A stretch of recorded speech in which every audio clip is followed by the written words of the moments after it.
আজ থেকে কিন্তু শুরু হচ্ছে আয়ুষ্মান ভারত যোজনার কিন্তু ফর্ম ফিল আপ। এই ফর্ম ফিল আপ কিন্তু অফলাইন প্রসেসে হবে এবং এই ফর্ম তোমরা কিন্তু যে ক্যাম্পের মাধ্যমে 15 থেকে 17 তারিখ যে ক্যাম্প হবে সেই ক্যাম্পের মাধ্যমে তোমাদের কাছ থেকে কিন্তু জমা নেওয়া হবে।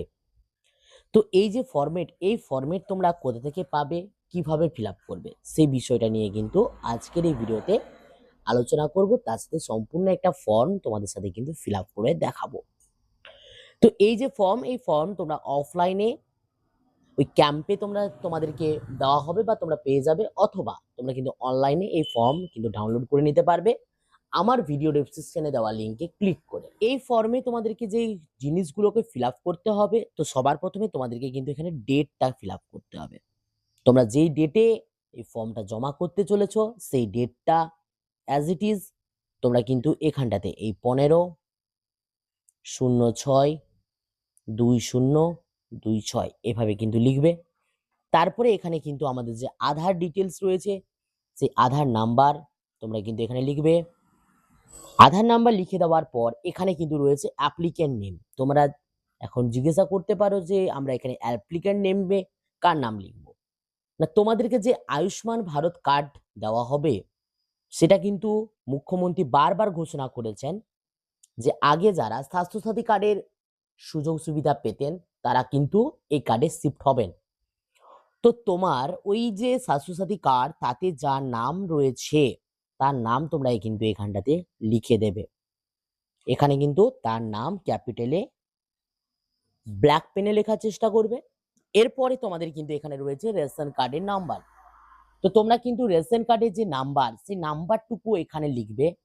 রেশন কার্ডের যে নাম্বার হয় সেই নাম্বারটুকু তোমরা কিন্তু এখানে লিখবে এবং তোমাদের কার্ডের যে টাইপ সেই টাইপে তোমরা কিন্তু এখান থেকে এখানে টিক চিহ্ন দেবে বা দাগ দেবে। যদি AAY হয় তাহলে এখানে দাগ দেবে, যদি SPHH হয় তাহলে এখানে দাগ দেবে, যদি PHH হয় তাহলে এখানে দাগ দেবে, RKS1 হলে এখানে এবং 2 হলে এখানে দাগ দেবে, এবং যদি কোনো কাজ না থাকে তাহলে তোমরা কিন্তু জেনারেলে দাগ দেবে।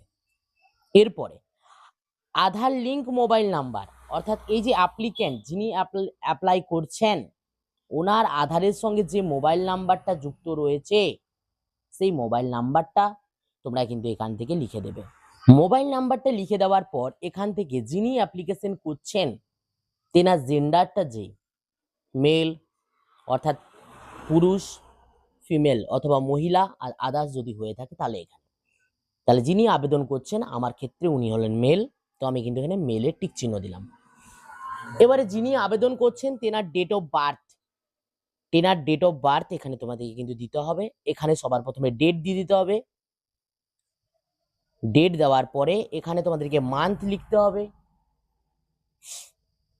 এবং এখানে তোমাদেরকে কিন্তু সালটা লিখে দিতে হবে। এরপর এখানে ভালোভাবে একটু নোটিস করলে তোমরা দেখতে পাবে ফুল অ্যাড্রেসের কথা বলা হয়েছে। ফুল অ্যাড্রেস মানে কি? অ্যাট ফার্স্ট তোমাকে ভিলেজ বলে লিখতে হবে, দেন এখানে তোমার কিন্তু গ্রামের নাম লিখে দিতে হবে, দেন পোস্ট বলে লিখে এখানে তোমার পোস্ট অফিসের নাম তোমাকে লিখে দিতে হবে, দেন এখানে তোমাকে কিন্তু PS লিখে তোমাকে কিন্তু PS এর নাম লিখে দিতে হবে, দেন আবারও একটা কমা দিয়ে এখানে তোমাদের কিন্তু ডিস্ট বলে লিখে তোমাকে কিন্তু এখানে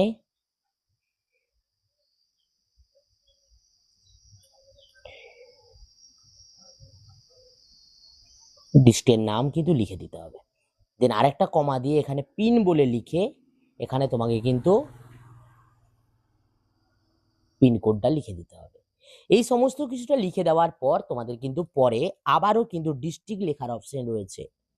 এখানে তোমরা কিন্তু আবারও তোমাদের ডিস্ট্রিক্ট নেম যা রয়েছে লিখে দেবে। তো ডিস্ট্রিক্ট নাম লেখা হয়ে গেলে এবারে ব্লকের নেম তোমরা এখানে লিখবে। ব্লকের নেম তোমাদের যা সেই ব্লকের নেম,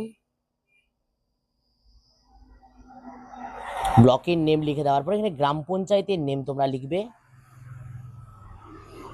যার যা গ্রাম পঞ্চায়েতে লিখে দেবে। এবারে নেম অফ ফ্যামিলি হেড, এবারে তোমরা প্রত্যেকে জানো এই কিছু দিনের মধ্যে তোমরা কিন্তু একটা ফর্ম ফিল আপ করেছো যেটা হচ্ছে আমাদের লক্ষ্মীর ভান্ডারের ফর্ম, সেটা অফলাইন করে থাকো বা অনলাইন, ওখানে কিন্তু তোমরা প্রত্যেক জায়গাতে হেড অফ দ্য ফ্যামিলি বা পরিবারের প্রধানের নাম তোমরা কিন্তু লিখেছো। এখানে যিনি আবেদন করছেন উনি যদি পরিবারের প্রধান হয়ে থাকেন তাহলে তুমি কিন্তু এখানে পরিবারের প্রধানের নাম লিখবে।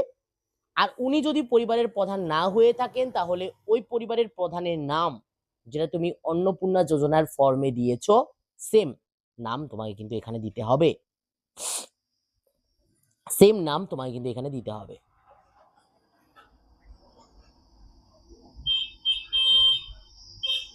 নামটা দিয়ে দেওয়ার পর এখানে টোটাল ফ্যামিলি মেম্বার, তোমরা প্রত্যেকে জানো যে একটা ফ্যামিলিতে কিন্তু যতজন মেম্বার থাকেন প্রত্যেকেই কিন্তু একটা কার্ডের অন্তর্ভুক্ত হয়ে থাকেন। তো সেই ফ্যামিলিতে টোটাল কতজন মেম্বার রয়েছেন তাদের প্রত্যেকের যে সংখ্যায় তোমায় কিন্তু এখানে উল্লেখ করতে হবে। সংখ্যায় উল্লেখ করার পর এখানে প্যান নাম্বার, আমাদের যে প্যান নাম্বার হয় এভাবে আমরা কিন্তু প্যান নাম্বারটা এখানে লিখে দেব। লিখে দেওয়ার পর এরপরে আমাদের কিন্তু ইলেকটোরাল ডিটেলস, অর্থাৎ আমরা যিনি আবেদন করছেন, তো যিনি অ্যাপ্লাই করছেন ইনি যদি 18 বছরের ঊর্ধ্বে হয়ে থাকেন তাহলে তোমায় কিন্তু এখানে ভোটার ডিটেলস তোমায় কিন্তু এখানে প্রোভাইড করতে হবে। দেখো বারবার করে লেখা আছে ইফ এবাব 18, ইফ এবাব 18, তাহলে তোমায় কিন্তু এখানে দিতে হবে অ্যাপিক নাম্বার সবার প্রথমে। দিয়ে দেওয়ার পর এখানে তোমাদেরকে কিন্তু এসি নাম্বার কথার অর্থ হচ্ছে গিয়ে তোমাদের কিন্তু বিধানসভা নাম্বার। তো বিধানসভা নাম্বার তোমাদেরকে কিন্তু এখান থেকে দিয়ে দিতে হবে, শুধু নাম্বার দিলেই হবে। আর চাইলে তোমাদের নামটাও এখানে একটু ছোট্ট করে লিখে দিতে পারো। এরপরে এখানে থেকে তোমাদের পার্ট নাম্বার লিখতে হবে, পার্ট নাম্বার কত অর্থাৎ অংশ কোন অংশে তোমরা কিন্তু ভোটটা দাও সেই অংশ নাম্বার তোমাকে এখানে লিখে দিতে হবে। এবং এখানে সিরিয়াল নাম্বার, তোমার ভোটার সিরিয়াল নাম্বার এখানে কিন্তু লিখে দিতে হবে, সে যতই হোক। এটা তোমরা কোথা থেকে পাবে না, এই ডিটেলসটা তোমরা পাবে কিন্তু অনলাইন থেকে, নিজ মোবাইল থেকে তোমরা কিন্তু এই ডিটেলস তোমরা কিন্তু বের করে নিতে পারবে। তো ভোটার ডিটেলস অর্থাৎ তোমার অ্যাসেম্বলি নাম্বার, পার্ট নাম্বার এবং তোমার সিরিয়াল নাম্বার তুমি দেখতে চাইলে কি করবে, তুমি সবার প্রথমে তোমার গুগলে চলে আসবে, সেটা মোবাইল হতে পারে বা ডেস্কটপ হতে পারে, এসে সেখানে সার্চ করবে ভোটার ডিটেলস। ভোটার ডিটেলস বলে যেই মুহূর্তে তুমি সার্চ করবে তুমি কিন্তু এরকম একটা ইন্টারফেস তোমার সামনে কিন্তু চলে আসবে। এবং প্রথমেই যে তোমরা সার্চ অপশনটা দেখতে পাচ্ছ এই যে এই লিঙ্কে তোমরা ক্লিক করবে। এই লিঙ্কে ক্লিক করার সাথে সাথে তোমাদের সামনে এরকম একটা পোর্টাল ওপেন হবে এবং এই পোর্টালে তোমরা কিন্তু তোমাদের যে অ্যাপিক নাম্বার সেই অ্যাপিক নাম্বার তোমরা কিন্তু এখানে পুট করে দেবে।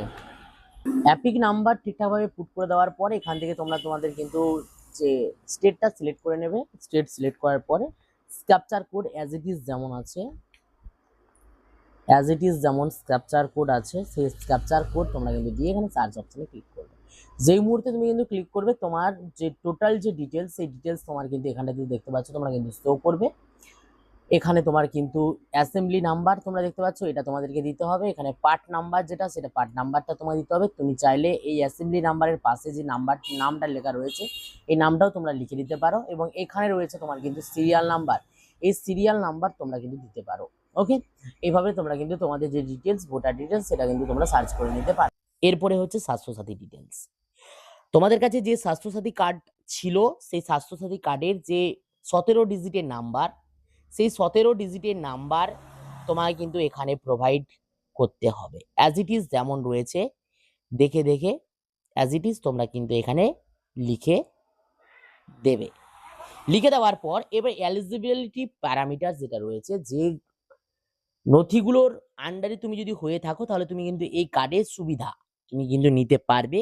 তার মধ্যে কি কি রয়েছে, যে কোনো একটা, এতগুলো যে প্যারামিটারস রয়েছে এই প্যারামিটারস এর মধ্যে যদি তুমি কোনো একটাতে যদি এলিজিবল হয়ে থাকো তাহলেই তুমি কিন্তু এই কার্ডের নাম বা এই কার্ডের কিন্তু অন্তর্ভুক্তিকরণ করতে পারবে। তো কি কি ক্রাইটেরিয়া রয়েছে না, সবার প্রথম রয়েছে যে অনলি ওয়ান রুম উইথ কাঁচা ওয়ালস এন্ড কাঁচা রুফ। যদি তোমার কাঁচা দেওয়াল এবং ছাদ যদি কাঁচার হয়ে থাকে তাহলে তুমি এখানে ইয়েস করবে এবং এই কার্ডের সুবিধা তুমি কিন্তু পেতে পারবে। বলছে যদি কোনো অ্যাডাল্ট মেম্বার 16 থেকে 59 ইয়ার্সের মধ্যে তোমার ফ্যামিলিতে বিলংস না করে, যদি না থাকে তাহলে তুমি কিন্তু এই কাজের অন্তর্ভুক্তকরণ হতে পারবে। No adults member between 16 and 59 age. যদি না থাকে তাহলে ইয়েস করবে, আর যদি এই মেম্বার তোমার পরিবারে থেকে থাকে তাহলে তুমি কিন্তু এখানে নোতে ক্লিক করবে, অর্থাৎ টিক চিহ্ন দেবে। যদি এটা ইয়েস হয়, যদি তোমার পাকা বাড়ি না থাকে, পাকা ছাদ না থাকে, এখানে ইয়েস করবে, আর যদি থাকে তুমি নো করবে। নো না করলেও চলবে, যে কোনো একটা প্যারামিটার তোমায় কিন্তু টিক চিহ্ন দিতে হবে, প্রত্যেকটা দিতে হবে, এখানে কিন্তু কোনো বাধ্যতামূলকতা নেই। একের বেশি প্যারামিটারে তুমি দাগ দিতে পারো, এলিজিবল হতে পারো, কিন্তু তোমাকে ন্যূনতম একটা এবং সর্বোচ্চ সবগুলো হতে পারে। এরপরে হচ্ছে সেকেন্ড পেজ, এটা ছিল ফার্স্ট পেজ। সেকেন্ড পেজে যেটা রয়েছে দেখো, প্রত্যেকে যে ফ্যামিলি যিনি হেড, তিনি যদি ফিমেল হয়ে থাকেন, যেনার নাম আমি লিখেছি, তিনি যদি ফ্যামিলির হেড হন এবং তিনি যদি ফিমেল হয়ে থাকেন, এবং ওই পরিবার যদি 16 থেকে 59 বছরের মধ্যে কোনো অ্যাডাল্ট মেল ক্যান্ডিডেট না থাকে, তাহলে তুমি কিন্তু এখানে ইয়েস করবে, যদি থাকে এখানে নো করবে, না করলেও চলবে, তাহলে তিনি কিন্তু এলিজিবল হবেন এই কার্ডের জন্য। কোনো যদি ডিসেবল ক্যান্ডিডেট থেকে থাকে, অথবা শারীরিক অক্ষম বা কর্ম করতে পারে না এরকম ব্যক্তি যদি তোমার পরিবারে থেকে থাকে, তাহলে ইয়েস করবে, নো করলেও চলবে, না করলেও চলবে। এসটি এসসি হোল্ডার হয়ে থাকলে ইয়েস করবে, আর না হলে কিছুই করার দরকার নেই। এবারে বলছে, যদি তুমি ক্যাজুয়ালি লেবার হয়ে থাকো, হাউস হোল্ডের কাজ করে থাকো, তাহলে তুমি কিন্তু এখানটাতে ইয়েস করবে এবং এখানটাতে নো করবে। অর্থাৎ তোমরা যারা প্রতিদিন এনে প্রতিদিনের সংসার চলে, তাদের ক্ষেত্রে তোমরা এখানে ইয়েস করবে, এবং যদি এরকম ঘটনা না ঘটে থাকে তাহলে তোমরা কিন্তু এখানে নো করতে পারো। এবারে বলতে চাইছে যে তোমরা যদি ভিক্ষুক হয়ে থাকো, তাহলে তোমরা কিন্তু এখানটাতে ইয়েস করবে, না হলে এখানে কিছু করার দরকার নেই। এরপরে যেটা বলেছে, যদি তোমার পরিবার যদি হাতে ময়লা পরিষ্কার করার পরিবার হয়ে থাকে, তাহলে তোমরা কিন্তু এখানটাতে ইয়েস করবে, এবং না হলে তোমরা কিন্তু এখানে নো করতে পারো। যদি কোনো আদিম জনগোষ্ঠীর অন্তর্ভুক্ত হয়ে থাকো, তাহলে ইয়েস করবে, নাহলে নো করবে। আর যদি বন্ডেড লেবার হয়ে থাকো, ইয়েস করবে এবং নো করবে। এগুলো ছিল কিন্তু রুরাল এরিয়ার জন্য এলিজিবল ক্রাইটেরিয়া। এরপর আসবে আরবান এরিয়ার জন্য। যদি রাগ পিকার হয়ে থাকো, ইয়েস করবে, নাহলে নো করবে। বেগার যদি ভিক্ষুক হয়ে থাকো, তাহলে ইয়েস করবে, নাহলে নো করবে। ডোমেস্টিক ওয়ার্কার, অর্থাৎ তুমি যদি তোমার ওই জায়গার মধ্যে যদি কোনো কাজে নিযুক্ত থাকো, কোনো কর্মচারী হয়ে থাকো, ইয়েস করবে, নাহলে নো করবে। স্ট্রিট ভ্যান্ডর, হকার এটসেট্রা যদি হয়ে থাকো, ইয়েস করবে এবং নো করবে। যদি হয়ে থাকো ইয়েস করবে, না হলে কিন্তু কিছু করার দরকার পড়বে না, বা নো করলেও করতে পারো। কনস্ট্রাকশন ওয়ার্কার যদি তুমি হয়ে থাকো, লেবার হয়ে থাকো, পেন্টার হয়ে থাকো, ওয়েল্ডার হয়ে থাকো, সিকিউরিটি গার্ড হয়ে থাকো, পুলিশ হয়ে থাকো, তাহলে এখানে ইয়েস করতে পারো, অথবা নো না করলেও চলবে। একই রকমভাবে সুইপার, ওকে। এরপরে হোম বেস ওয়ার্কার, যেমন বাড়িতে অনেকের বাড়িতে কাজ করে, টেলর, তারপরে হ্যান্ডক্রাফট ওয়ার্কার, এই ধরনের যদি কোনো হয়ে থাকো, ড্রাইভার যদি হয়ে থাকো, তাহলে তুমি এখানে ইয়েস করবে, নো করবে। যদি তুমি অ্যাসিস্ট্যান্ট হয়ে থাকো, শপ ওয়ার্কার হয়ে থাকো, তাহলে তুমি এখানে ইয়েস করবে। অ্যাটেন্ডেন্ট হয়ে থাকলে, ডেলিভারি অ্যাসপিরেন্ট হয়ে থাকলে ইয়েস করবে, এখানে না হলে নো করবে। ইলেকট্রিশিয়ান, মেকানিক্যাল, এ ধরনের যদি কাজ করে থাকো, বা রিপেয়ার ওয়ার্কার হয়ে থাকো, তাহলে তুমি এখানে ইয়েস করবে, নাহলে এখানে নো করবে। এবং ওয়াশারম্যান, এবং যদি তুমি চৌকিদার হয়ে থাকো, তাহলে এখানে ইয়েস করবে, এবং না হলে তুমি কিন্তু এখানে নো করতে পারো। এবারে অ্যাডিশনাল ইনফরমেশনে যেটা তোমার প্রয়োজন পড়ছে, যদি এজটা 70 বছরের থেকে বেশি হয়, যদি এজ 70 বছরের থেকে বেশি হয়, কার, যে ব্যক্তি আবেদন করছে তিনি, তাহলে এখানে ইয়েস করবে, নাহলে তুমি কিন্তু নো করবে। আর যদি আশা কর্মী বা AWW অথবা AWH এর কোনো পরিবারের কর্মরত ব্যক্তি যদি থাকে, তাহলে তোমরা কিন্তু এখানটাতে কিন্তু ইয়েস করবে। অর্থাৎ যদি থাকে তাহলে নো করবে, আর যদি না থাকে তাহলে কিন্তু ইয়েস করবে। এটা কিন্তু করতে হবে দুটো। এরপরে হচ্ছে ক্রাইটেরিয়া চেক। এরপরে কোন কোন বিষয়ের ওপর তোমায় কিন্তু এই কার্ডটা প্রোভাইড করা হবে, তো অর্থাৎ তোমরা কিন্তু এলিজিবল হবে না যদি তোমাদের ফ্যামিলি ইনকামটা 8 লাখের বেশি হয়।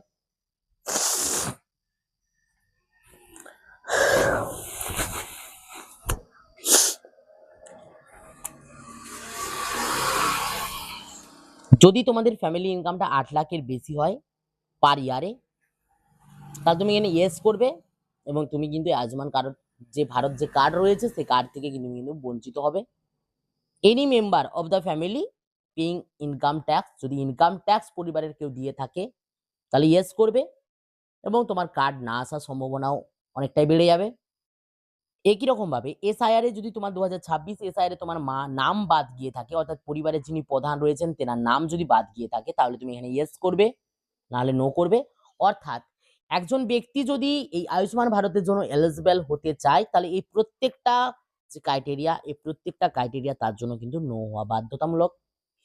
আমি বাকিগুলো পড়ে দিচ্ছি। পেন্ডিং আন্ডার এসআইআর, যদি এসআইআর এ তুমি যদি তোমার নাম বাদ গিয়ে থাকে এবং তুমি পেন্ডিং লিস্টে থেকে থাকো নাম আসার, তাহলে তুমি কিন্তু এলিজিবল নয়। সিএ অ্যাপ্লিকেশন যদি পেন্ডিং থেকে থাকে, তুমি সিএ আবেদন করেছো বাট এখনো পর্যন্ত সেই অ্যাপ্লিকেশন অ্যাপ্রুভ হয়নি, তাহলে তুমি কিন্তু এলিজিবল নয়। আর বেনিফিশিয়ারি যিনি নাম আমি ওখানে নথিভুক্ত করেছি অ্যাপ্লিকেন্টের জায়গায়, তিনি যদি অন্নপূর্ণা যোজনার বেনিফিশিয়ারি লিস্ট থেকে বাদ যান, তাহলে তিনি কিন্তু এই আয়ুষ্মান ভারত কার্ডের জন্য কিন্তু আবেদন করতে পারবেন না। এরপরে আসছে 3 নাম্বার পেজ। এই 3 নাম্বার পেজে যেটা রয়েছে, 3 নাম্বার পেজ, এখানে কিন্তু একটা ডিক্লারেশন রয়েছে। এই ডিক্লারেশন তো তোমরা পড়তে চাইলে পড়তে পারো, আর না পড়তে চাইলে এখানে সিম্পলি টিক চিহ্ন দেবে, এবং টিক চিহ্ন দেওয়ার পরে এখানে নিজ যে সিগনেচার, সেই সিগনেচার ফুল সিগনেচার তোমরা করবে। এবং ফুল সিগনেচার করার পরে যদি তুমি সিগনেচার করতে না পারো, তাহলে আঙ্গুলের যে ছাপ, সেই আঙ্গুলের ছাপ এখানে কিন্তু তোমাকে দিতে হবে। এবং এর পরের যে ফরম্যাটটা রয়েছে, এই অংশটুকু কিন্তু সম্পূর্ণরূপে অফিসিয়াল ইউজের জন্য। এখানে কিন্তু তোমার কিছু না করলেও চলবে, কারণ এটা একটা রিসিপ্ট কপি তোমাকে প্রোভাইড করানো হবে, অর্থাৎ এটা এই অংশটুকু তোমাকে ছিঁড়ে তোমাকে দিয়ে দেওয়া হবে, এবং এই অংশটুকু তোমাকে রাখতে হবে, যাতে পরে যদি তুমি কার্ড না পাও, তখন গিয়ে তোমার কিন্তু বিডিও অফিস এ গিয়ে এটা কিন্তু তুমি শো করতে পারবে। এরপরে রয়েছে কিন্তু এর 4 নাম্বার যে পেজ, সেই 4 নাম্বার পেজ। এই 4 নাম্বার পেজটা কিন্তু সম্পূর্ণরূপে অফিসিয়াল ইউজের জন্য। 4 নাম্বার পেজ, এখানে কিন্তু তোমার কোনো কাজ তোমাকে করতে হবে না। এই ফরম্যাটটা শুধু এই 4টা পেজের যে ফরম্যাট, এই 4টা পেজের ফরম্যাটের সাথে সাথে তোমার যা ডকুমেন্টস তুমি প্রোভাইড করছো, ফ্যামিলির প্রত্যেকটা ডকুমেন্টস, আধার থেকে, ভোটার থেকে, স্বাস্থ্যসাথী কার্ড থেকে শুরু করে প্রত্যেকটা ডকুমেন্টস তোমাকে কিন্তু এখানে অ্যাটাচ করে দিতে হবে। কি কি ডকুমেন্টস লাগবে সেটাও কিন্তু আমি বিস্তারিতভাবে তোমাদের সঙ্গে কিন্তু শেয়ার করব। এরপরে আর দুটো যে পেজ রয়েছে, সেই দুটো পেজে কি বলা হয়েছে, যদি বেনিফিশিয়ারির এজ 70 বছরের থেকে বেশি হয়ে থাকে, তাহলে এই ফর্মটা তোমাকে ফিল আপ করতে হবে। নতুবা বেনিফিশিয়ারির যদি এজ 70 বছরের থেকে কম হয়ে থাকে, তাহলে তুমি কিন্তু সেই যে ফর্মটা ছিল, ওই ফর্মটাই তুমি কিন্তু ফিল আপ করবে। একই রকম ভাবে ফিল আপ হবে, কোনো রকম কোনো এক্সট্রা কোনো কিছু নেই, as it is same fill up হবে এই ফর্মটার ক্ষেত্রেও। এরপরে বিষয়টা হচ্ছে যে তোমাদের যারা ফর্মটা ফিল আপ করবে, তারা কি কি ডকুমেন্টস সাথে সাবমিট করবে। এক নাম্বার হচ্ছে, যিনি আবেদন করছেন তেনার আধার কার্ড, সাথে এপিক কার্ড অর্থাৎ ভোটার কার্ড, সাথে স্বাস্থ্যসাথী কার্ড যদি থেকে থাকে, তাহলে সেটা কিন্তু তোমাকে এখানে প্রোভাইড করতে হবে। একই সাথে 2 নাম্বারে, যিনি আবেদন করছেন তার পরিবারের যতজন সদস্য রয়েছে, প্রত্যেকের আধার কার্ড এবং প্রত্যেকের কিন্তু ভোটার কার্ড তোমাকে কিন্তু এখানে প্রোভাইড করতে হবে। সাথে যদি প্যান কার্ড থেকে থাকে, প্যান কার্ড অ্যাটাচ করে দেবে, প্রত্যেকের প্যান কার্ড। যদি না থাকে তো দেওয়ার কোনো কিন্তু প্রয়োজন নেই, কারণ অলরেডি তোমরা যে ফর্মটা ফিল আপ করেছো অন্নপূর্ণা ভান্ডারের জন্য, সেখানে কিন্তু অলরেডি সমস্ত নথি তুমি কিন্তু প্রোভাইড করে ফেলেছো। তো এই ধরনের যে ডকুমেন্টস গুলো, এই ডকুমেন্টস গুলো তোমাকে কিন্তু অ্যাটাচ করতে হবে, এবং সাথে সম্পূর্ণ যে ফর্মটা ফিল আপ করা ফর্মটা, সেটা কিন্তু তোমাদেরকে ওর সাথে অ্যাটাচ করে দিতে হবে। এইভাবে তোমরা কিন্তু একটা সম্পূর্ণ ফর্ম ফিল আপ করে এই আয়ুষ্মান ভারত যোজনার যে সুবিধা বা সুযোগ সুবিধা, সে কিন্তু তোমরা পেয়ে যেতে পারবে। তো আশা রাখবো ভিডিওটা তোমাদের জন্য হেল্পফুল হয়েছে। যদি ভিডিওটা ভালো লেগে থাকে, অবশ্যই লাইক করে বন্ধুদের মধ্যে শেয়ার করে দাও। আর যদি চ্যানেলের প্রথমবার হয়ে থাকো, অবশ্যই চ্যানেলটিকে সাবস্ক্রাইব করে দাও। আর যদি আমার ফেসবুক পেজ থেকে ভিডিওটা দেখে থাকো, তো অবশ্যই ফেসবুক পেজটাকে ফলো করতে ভুলো না। তো চলো, বাই, দেখাচ্ছি নেক্সট ভিডিওতে। প্রত্যেকে ভালো থাকবে, প্রত্যেকে সুস্থ থাকবে।